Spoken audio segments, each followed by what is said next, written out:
Hey guys, what's up? MadSeason here, back with another gold guide for you. The Winter Veil event just went live yesterday, and with it comes some ways to make some gold.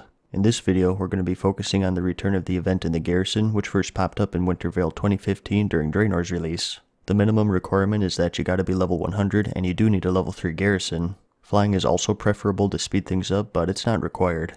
So in the central area of your garrison, you should have a few goblin NPCs handing out 4 daily quests. These quests send you to coordinates 45, 27, and Frostfire Ridge to do an assortment of pretty self-explanatory objectives. Kill Yetis, open cages, kill a giant Yeti, etc. I do recommend checking out your group finder because people do set up groups for them and it speeds it up. And upon completion of all 4 of these dailies, you should get 5 merry supplies. This is a currency tied to this event, and you use them to buy various stuff from the same NPCs that gave you the dailies.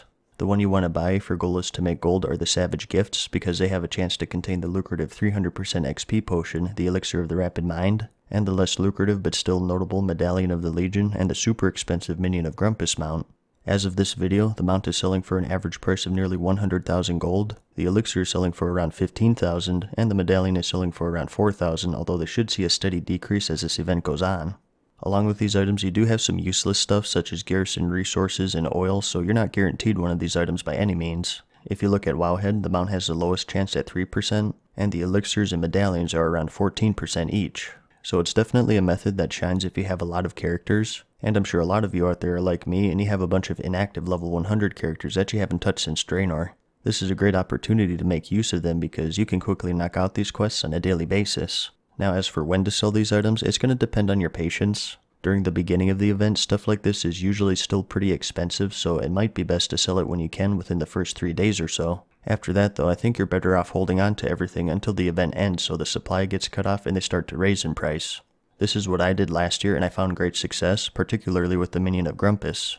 I bought a bunch of them when they dipped to their lowest during the event. I think it was somewhere around 15,000 each. And then about 6 months later, I started selling them for as low as 50,000 and as high as 100,000, so it was a big profit for me.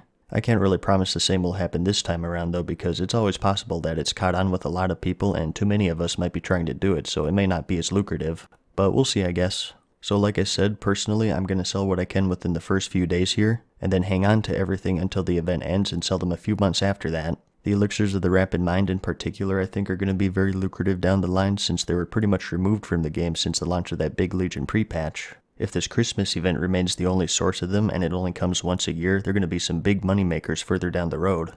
And one last thing I thought was worth mentioning is that while you're doing these daily quests, there will also be snow mounds throughout the area. Make sure you click on these because they have a chance to contain the Grumpling pet. It's a pretty small chance, so I wouldn't go out of my way and farm them, but it's currently selling for around 5,000 gold, so it's definitely worth a click if you happen to spot one near you. But that's about all I have for you, I guess. Regardless of what you decide to do, I wish you luck. I hope you found this video helpful. Give it a like if you liked it, and if you really liked it, let me know in the comments and subscribe. And as always, thanks for watching, good luck, and Merry Christmas.